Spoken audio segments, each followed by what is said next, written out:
Welcome to Peace of Mind for Pet Parents, the podcast by BrightHaven Caregiver Academy. I'm Gail Pope. And I'm Karen Wylie. And together we're here to support you in navigating life with your aging or ill pets. We know how deeply you care for your beloved companions, and we're here to offer guidance, understanding, and resources for this meaningful journey. Each episode, we'll explore topics that address the daily challenges, emotional realities, and choices you face as a pet parent, helping you and your pets find peace, comfort, and joy. Whether it's making sense of a new diagnosis, adjusting to changing needs, or simply seeking a place to feel understood, you're not alone. Thank you for being here with us. Hello, and welcome to another episode of Peace of Mind for Pet Parents. I'm Karen Wylie, here today with my friend and partner, Gail Pope. And we're going to be taking a look today at mobility issues in dogs. I'm sure some of the things that we'll talk about may also be relevant for cats, but our plan is to have another episode where we focus on cats very specifically. In starting out the conversation, Gail, I guess there could be a few people who are listening or watching who don't know about your background with BrightHaven and the fact that you supported over 700 animals over 30 years' time. So your experience and your knowledge about this topic is a whole lot more than someone who's just had one or two experiences with their dogs. Your perspective, I think, is very unusual. And I'm really glad we're going to take a look at this topic because I think what you know about this area and how it affects our beloved four-footers is pretty extraordinary. In starting out, what are some of the situations where a lack of mobility becomes an issue? Are there certain diseases where you're anticipating that it could become a factor?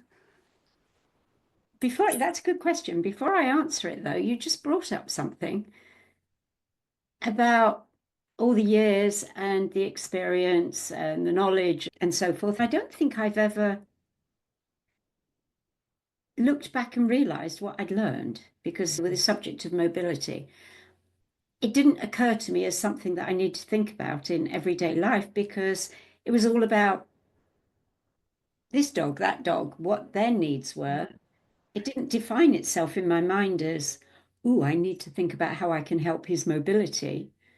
So I've never had knowledge under that heading, if that makes any sense. I remember that because at times over the last year, as we've been preparing, launching this podcast and some of the other courses and things that we're doing, we had this as a topic. In my mind's eye, this is one of your sweet spots because you learned so much from each animal. And then when another one would present with similar symptoms, you had all this experience to draw on to take care of the one in front of you. I know that's one of the things that's always so wonderful about how you approach things is that you stay very much in the now and what do they need today? I think a lot of our listeners or anyone viewing us on YouTube might be interested in this conversation because their animal, their dog is just starting to show changes in their gait or something. Mobility issues can be in the young, the middle-aged, the aging, especially at end of life, large dogs, small dogs, middle-sized dogs. And again, different diseases, accident, injury, that comes to mind too. A big one, I think these days, I see it a lot in all size dogs. I was going to say large dogs, but thinking about it, I see it in small ones too. And that's obesity, because it can become very difficult, particularly for a middle to large size dog who has become so tubby, it affects their gait. And then as they start to age and they lose energy, or even when they're not aging, but as their energy decreases, they can't walk. So I think that is a big one. In modern times, arthritis. There are so many different kinds of joints and hip dysplasia and all of those kinds of things. What else? Neurological issues. Okay. That's a big one. Anything like vestibular issues that affect balance. All right.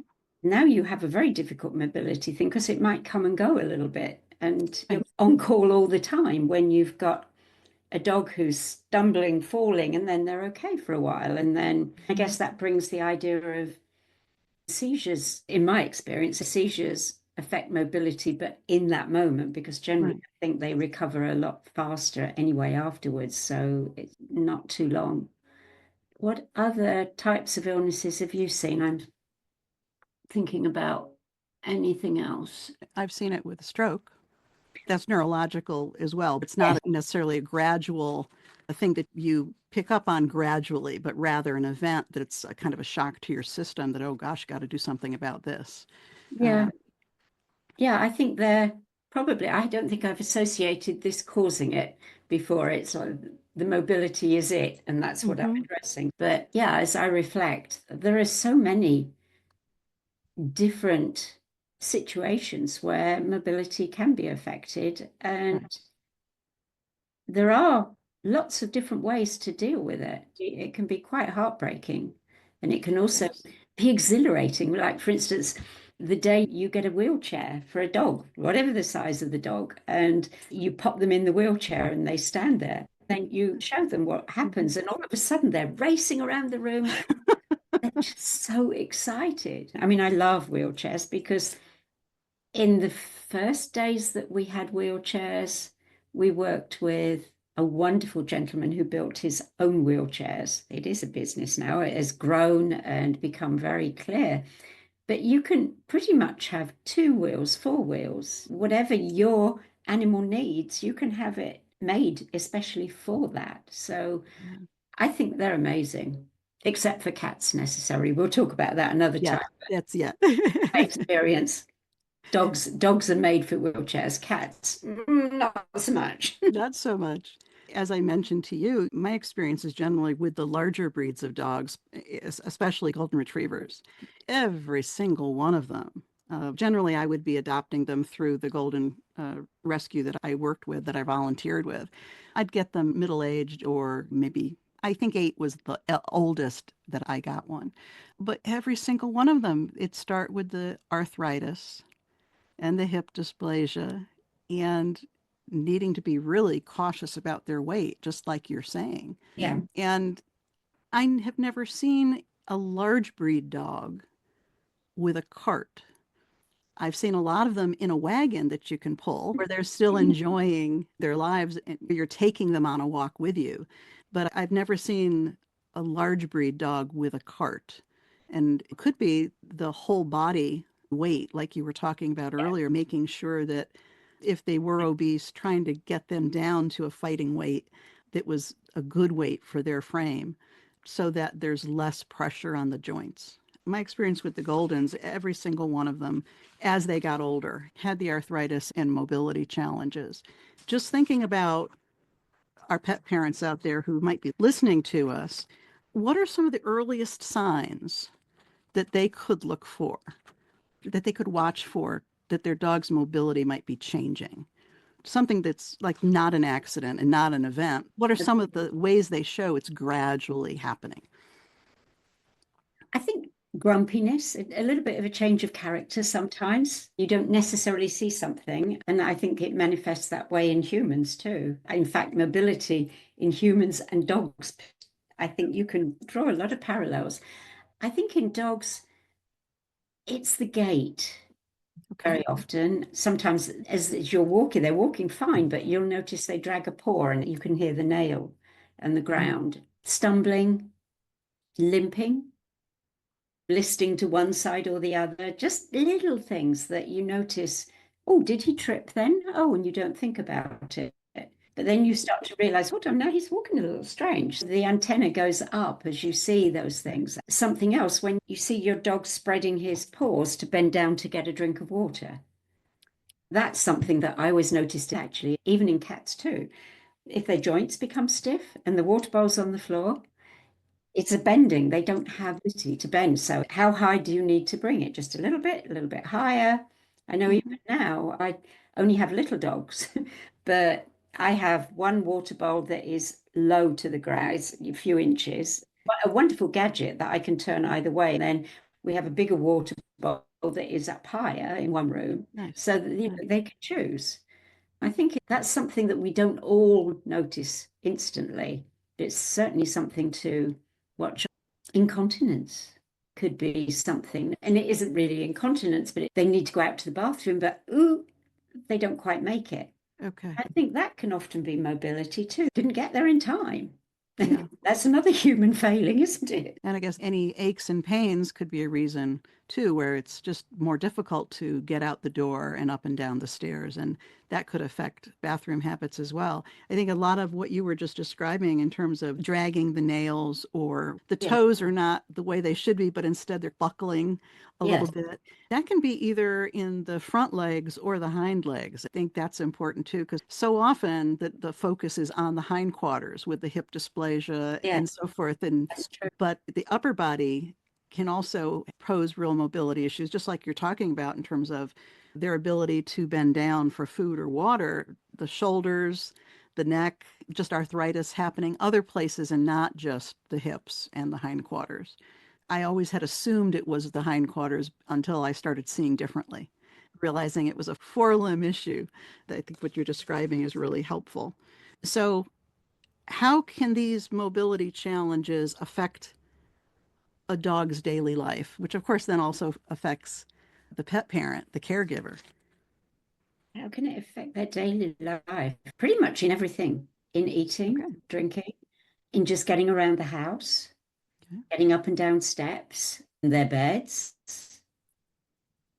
I have this vision of a little old lady and a little old dog, and they're both experiencing all the same Yeah. difficulties. They really are. I have a little old man at the moment, Andy, and he falls over. Mm. He often falls over, poor little devil, and it doesn't seem to bother him. He's very anxious and restless. He's a sweet person. He doesn't want help. And I try to help him all the time with everything that I have to do. And he said, "No, I can do this." Oops, I nearly fell over. You know, it's the same with a human. Sometimes the animal needs help. Right. So I think we have to be careful not to help when we're not needed. That's a good But for the point. most part, I think dogs really appreciate all you can do, especially the beds and bedding, obviously. Generally, it's a matter of bringing them down lower, or for a big dog, it Mm. may be actually having it up higher. Oh my gosh, years ago, we had the most wonderful Doberman. He was very old and he was very stiff.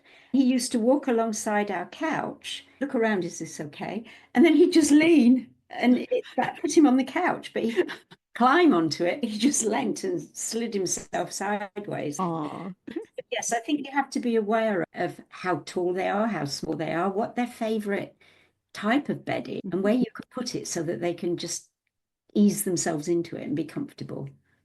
you've already started describing some of the things I was going to ask you about in terms of the practical solutions, the changes day to day. What are some of the simple changes that a pet parent could make around the house when they start seeing some mobility issues where they're beginning to understand that there are some changes happening for their dog?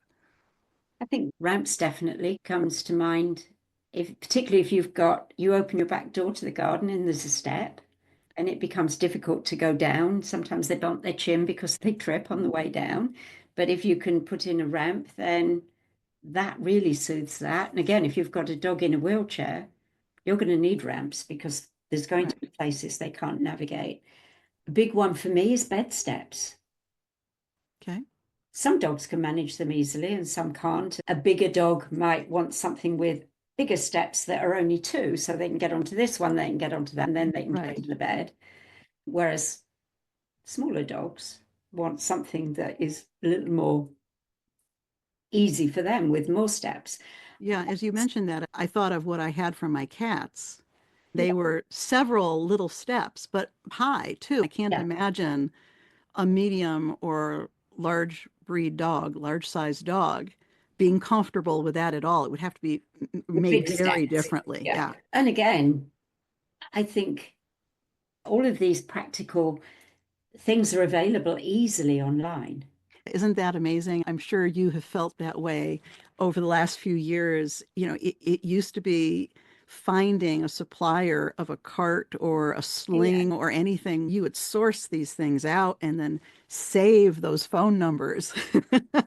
Or, Oh my in gosh. the early years of the internet, save that URL. Now it's like you can go on Amazon or other websites. You can say you're looking for a sling for a small sized dog, or you can be very specific, and you have so many options. Really, it speaks to the need. There are people out Yes. there looking to buy these supports for their animals so that they can continue to enjoy their lives as they age. As you were talking about what to do for bedtime and going out in the yard, I think one thing I always suggest is that people literally get out a piece of paper and map out their house. Mm, Map out, if it's a multiple story house, do a separate one for each floor of the house, and just really look at where yeah, there's any kind of step, where there's any kind of incline, and absolutely. just anticipate it, even if it's just starting. They know the back stairs are 6 stairs. I may not need a full ramp this week. Just start understanding that their babies may not be able to easily navigate Yeah. the yard and the house like they used to. Yeah, I think it's watching your dog and getting a sense of where they go as things start to become difficult. You can get ahead of it so that when they do reach a point where they can't just jump to the bed, you've already made an adjustment to help. Yes. You mentioned something a minute ago that I think is really important, and that's slings, because I think the very first time I ever used one, I did so without thinking of it as a sling. It was like he can't get himself up to go. And this was a dog who had no issues with mobility, except he struggled to get his back end up. Once he was up, he was walking. And so I think it may have been a volunteer said to me, maybe if you use a towel or something like that and just hold him, you don't have to go out and buy something, and you can walk with him and help him. So I think people don't necessarily think about all the ingenious things that workarounds we can do without spending a fortune on the. Right. I think slings, particularly for big dogs, as they begin to have problems that aren't really big problems, other than it hurts. If you can be there, then Right. you can help them. And obviously that becomes a bigger problem as time goes on. Yeah, absolutely. As you're describing that, thinking back to my Goldens, I had 5 of them over the years, that getting up, that obvious discomfort where they don't get up as quickly or as smoothly would be one of the first things. I did use the nice bath-sized towel Yes. to help them, and it was amazing how much it would help for a very long time. And the other part of that I discovered was a harness. Once you've got the towel part done, Mhm. however, now they're stumbling at the front end. Ooh. If you've got the sling and the Okay. harness, you can buy, I think, online, like a harness for the rear end, and they're joined so that Okay. you can actually hold the front and the back so they can still Oh, walk, wow. but you're supporting them. Oh, That that's wonderful. that's Oh, wonderful. yeah, And wasn't aware of that. That's a great idea. for dogs that are even more totally immobilized, I've never had one, but I have seen them advertised. You can actually buy a lift, like an electronic. It sits over the bed and you press the button and it will lift them up. Oh my gosh, seriously. What a wonderful thing. Wow. I'm thinking of 120-pound Goldens and Yes. all the other very large sized dogs that weigh a lot more than that. Yeah. That's really something. Wow. So you've mentioned raised bowls, the ramps, special beds, the harness now, the slings. Are there any other really essential or helpful items that you feel make an immediate difference? Or do you feel like we've covered most of them? I think maybe beds and bedding, they don't come into it in the early stages. But I think as mobility decreases, and it may be that incontinence creeps in a little bit, or it doesn't, they're not moving so fast and everything starts to loosen a little in the body. I found that, again, if you've got a large, heavy dog lying in bed and he really doesn't want to get up and you need to change his bed, and it doesn't necessarily be incontinence, it could have been dribbling and the bed Mm-hmm. sheets need changing. Uh-huh. So over the years, we started off by putting an incontinence sheet under a blanket. Okay. Then we would add another incontinence sheet with another blanket underneath because it was easier to roll him over, roll him back, Gotcha. And he doesn't have to get up again. Once you do have a dog who is maybe bedbound, Right. makes a huge difference. You can actually layer under the back end, and you can also layer under the front end so that you've got less huge blankets and things to wash. That's Right. really helpful. In the areas that are still dry, Yes, that exactly. you can move them to. As you're describing this, I'm thinking about your Rosie a couple summers ago, because I remember you describing how she basically would be mortified if she had an accident in her bed, Oh, and how she was holding and you struggling to get her outside yourself. But I remember you describing the different kinds of bedding that you were setting up just in case she would let it go. That's something from their perspective. How do they feel about it when we raise them? Especially, I have often raised puppies, and you spend so much time training them about house training, where to go potty and where not to. Then as they age, you're preparing for them to maybe have accidents, and that's okay. And yet, in their point of view, it's not okay. Just like that. That's why I thought of Rosie.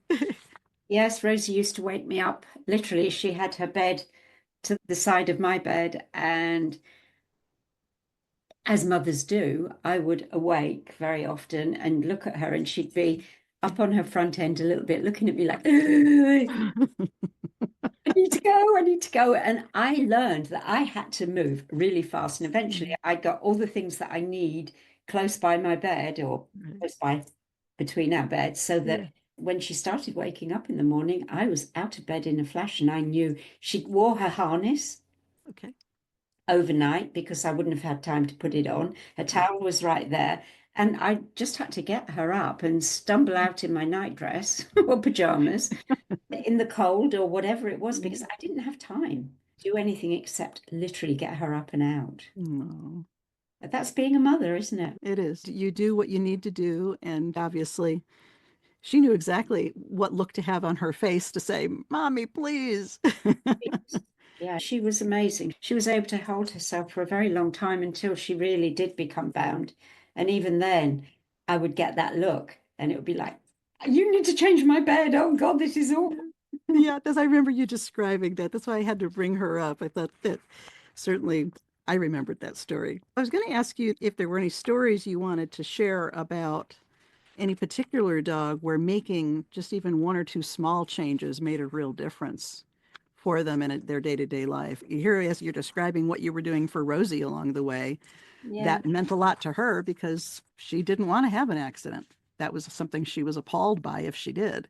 So you coming up with your layering method of the Yes. bedding certainly helped for her. Yes. I don't know. God, there must be hundreds of stories. I'm in my mind, I'm picturing little old chihuahuas racing up and down ramps indoors in their wheelchairs. We should mention for everyone that if they want to see any of these dogs racing around in their little carts, the BrightHaven YouTube channel has just a few of those wonderful videos that people could watch and take a look at. I think another thing that, I mean, it goes to incontinence, but it is a practicality and it does tie in with mobility. Is again, my two little old men that I've got here, 16-year-olds, never ever had any potty training. And they're both deaf and blind. The problem that I haven't really quite figured out properly yet. We seem to have got it fairly well done, but I think it really helps people to realize that, particularly for a male dog or a female dog, to just buy a belly band with a disposable diaper in it saves worry. Does he need to go out? If you've got it protected, particularly if you've got carpeting, Right. it can be a real lifesaver. They do the most amazing jeans and suspenders because theirs would just slide off the back. So they both wear suspenders. They look very gentlemanly.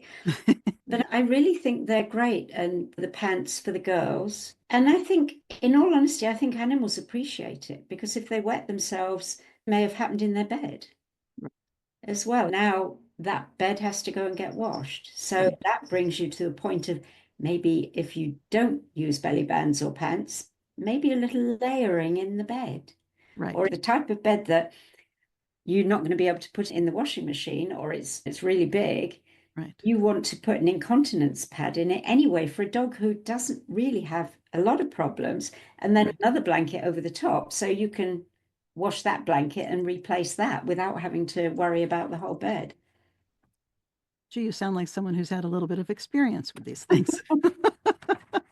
Just, Yes, laundry became a speciality. I'm afraid to ask how many loads a day you were doing at the sanctuary. It varied a lot, at least somewhere between up to 4 to 6 at least. Oh my goodness. It's But always it, the first thing in the morning, and it comes under practicalities for mobility.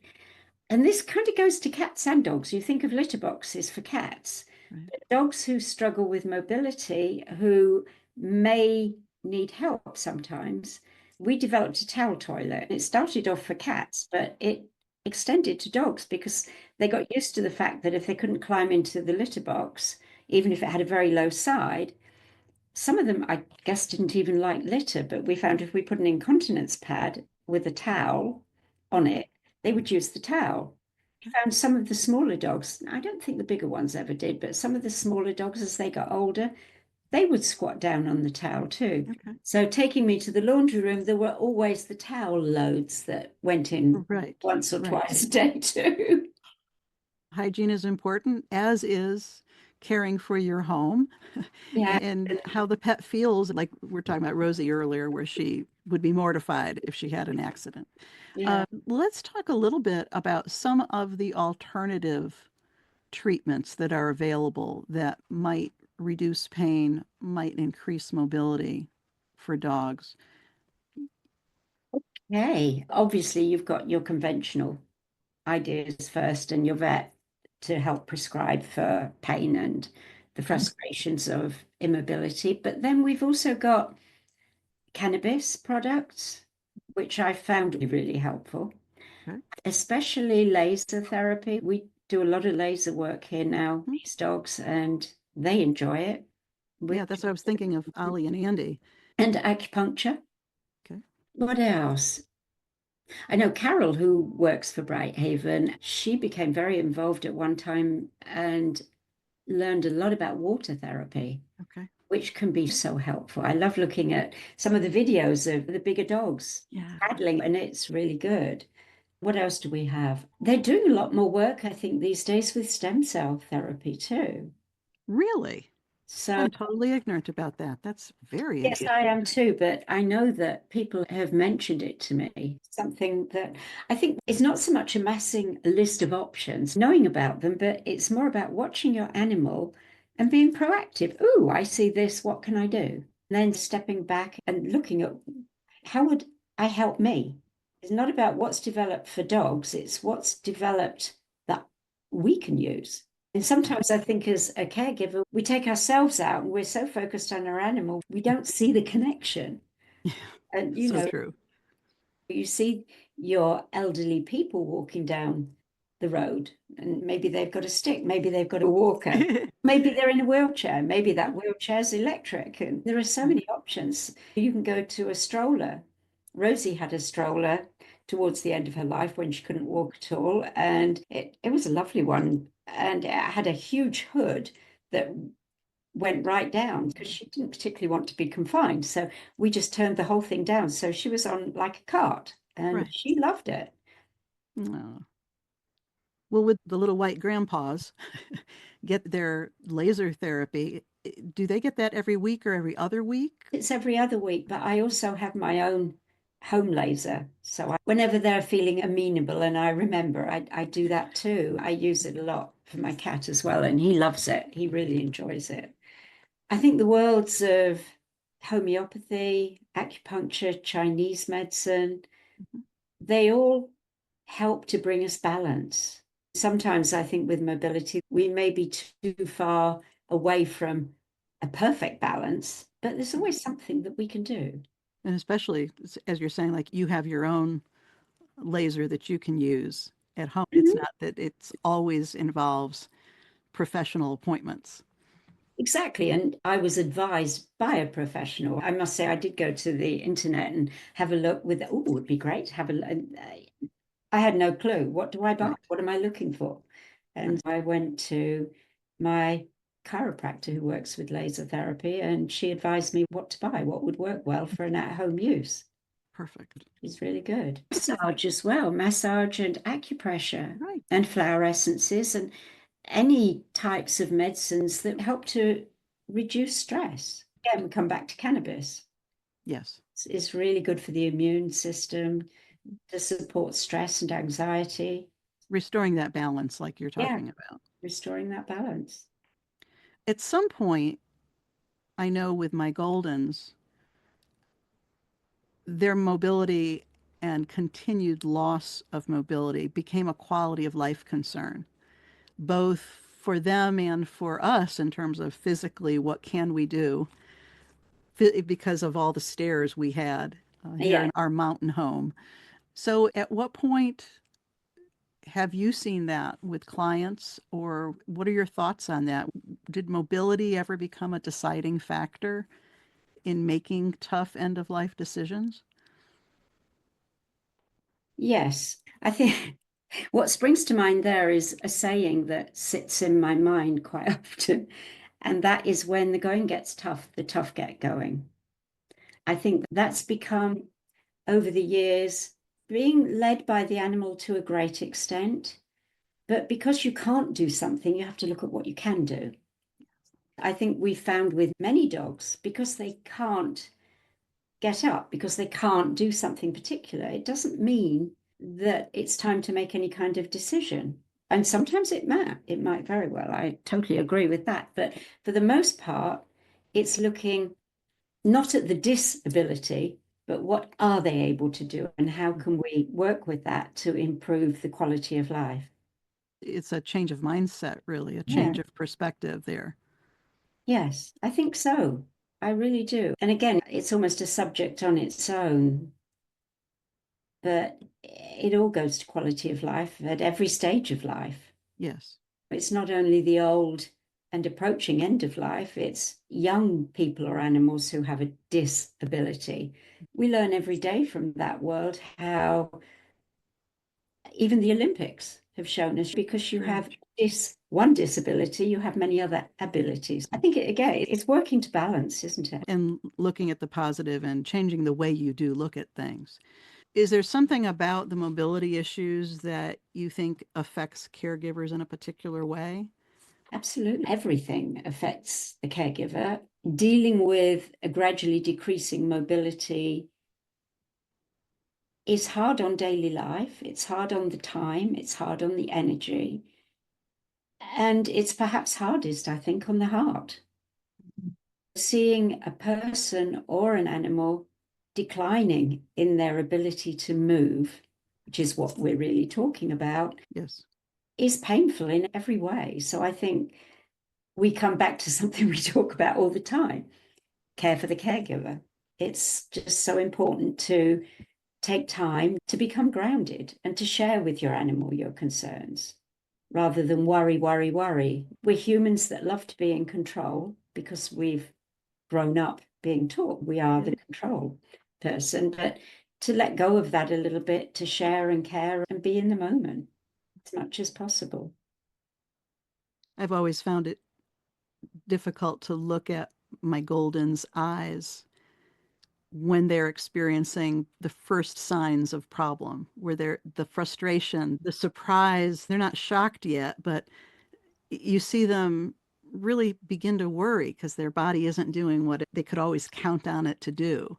That would affect me almost more than anything. I do what I needed to do physically for them, but looking at their eyes and watching how they cope or don't. That's where we hide our pain within us rather than sharing it with the animal, Yeah, because they know us better than we know ourselves for the most part. So doing it with them and talking to them right. helps us both. It helps them to stop worrying about what's worrying us. It's true. It's so true. Yeah, to do it together. If we're going to worry, we can worry together. Do you have any message of hope or comfort for pet parents who are just beginning to notice issues of mobility issues with their dog? Hope and comfort. Oh, wow. Just knowing that it is a journey. It's a loving journey that you're going to step forward in together. And to know that your animal, your dog, is in it to win it. This is, I think, generally mobility issues for animals are more important to us than they are to them. So as long as we can deal with the practicality so we can help them the best, then we have to not focus on that part, but Right. focus on them being the best they can be. I think it's juggling the human bond Right. part, isn't It it? is. And the mindset issues, again, that we're talking about the balance, restoring balance, both for our dog as well as That's ourselves. And to realize that those adaptations and adjustments are likely to be an every day or every week type of, oh, that worked last week, but maybe this week I need to do this. But exactly. you also outlined a tremendous number of methods and ideas. So there's no shortage of options for people to try. If one thing doesn't work, there's, Something else that might. The bottom line, as we always say, don't we? It's all about love. and that I'm going to guess is the way we're going to close, because I was going to say if you could offer one key piece of advice to Yep. pet parents caring for dogs with mobility challenges, what would it be? Yeah, I would say it's all about love and all is well. Just telling yourself it's okay, all is well. I'm doing my best and I'm doing it with love. That's it. That's it. That's a wonderful place for us to end this conversation. Thank you, Gail, as always, for an enjoyable conversation to both reflect on past experiences and to learn some wonderful new ideas. And we thank you for being with us for this episode of Peace of Mind for Pet Parents. And we hope that you will be with us soon. We'll also be recording an episode on mobility for cats. And we'll see you next time. Thanks for being with us. Goodbye. Thank you for joining us on Peace of Mind for Pet Parents. We hope today's episode has offered you support and insight as you care for your aging or ill pets. Remember, it's not just about the end, it's about living well at every stage of life. To continue your journey with us, explore more resources at BrightHaven Caregiver Academy's website, brightpathforpets.com, where you'll find guides, assessments, and a caring community of pet parents like you. Until next time, may you and your pets find comfort, connection, and peace in every moment. Take care.